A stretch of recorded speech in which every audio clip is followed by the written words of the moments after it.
তিস্তা প্রকল্প ঘিরে বাংলাদেশ ও ভারতের টানাপোড়েন বহুদিনের।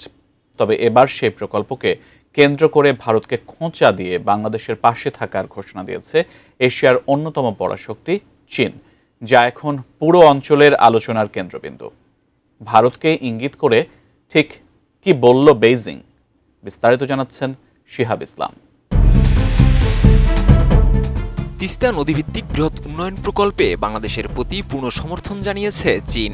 একই সঙ্গে বেইজিং স্পষ্টভাবে বলেছে, বাংলাদেশ ও চীনের সহযোগিতা কোনো তৃতীয় পক্ষকে লক্ষ্য করে নয় এবং এই সম্পর্ক যে কোনো তৃতীয় পক্ষের প্রভাবমুক্ত থাকা উচিত, যা ভারতের প্রতি পরোক্ষ বার্তা হিসেবে দেখছেন বিশ্লেষকরা।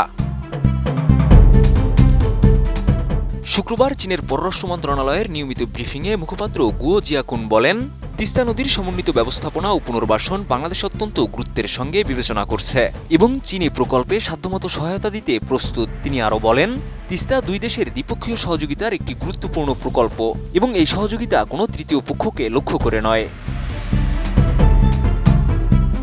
উন্নত মানের কাঁচামাল আরআইএল অ্যাঙ্গেল এন্ড চ্যানেল, এখন কাঠের দিন শেষ, আরআইএল এর বাংলাদেশ।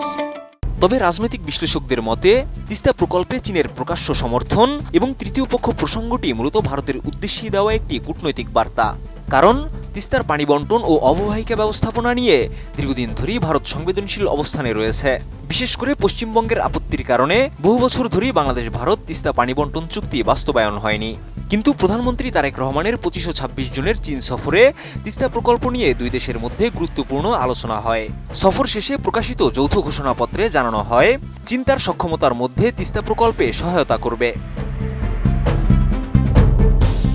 তিস্তা প্রকল্পের বাইরেও দুই দেশ সমন্বিত পানি সম্পদ ব্যবস্থাপনা, নদী পরিকল্পনা, জলবায়ু ও বন্যা পূর্বাভাস, দুর্যোগ প্রশমন এবং নদী ড্রেজিংয়ে সহযোগিতা বাড়াতে সম্মত হয়েছে।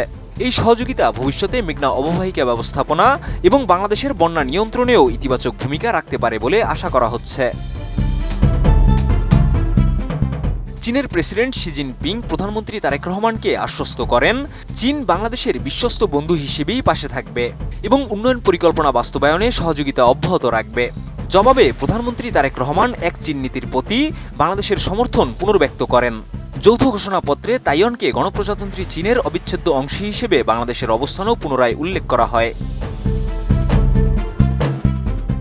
এছাড়া বেল্ট অ্যান্ড রোড ইনিশিয়েটিভের আওতায় উচ্চমানের সহযোগিতা, মোংলা বন্দরের আধুনিকায়ন, চট্টগ্রামে চীনা অর্থনৈতিক ও শিল্প অঞ্চল প্রতিষ্ঠা, শতভাগ পণ্যে শুল্কমুক্ত সুবিধা, স্বাস্থ্যখাতে ইউনান প্রদেশে চিকিৎসা সহযোগিতা এবং ব্রিক্স ও এসসিওতে বাংলাদেশের অংশগ্রহণের আগ্রহকে স্বাগত জানিয়েছে বেইজিং।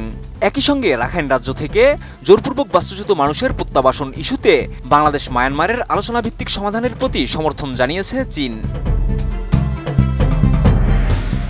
শিহাব ইসলাম, ATN নিউজ।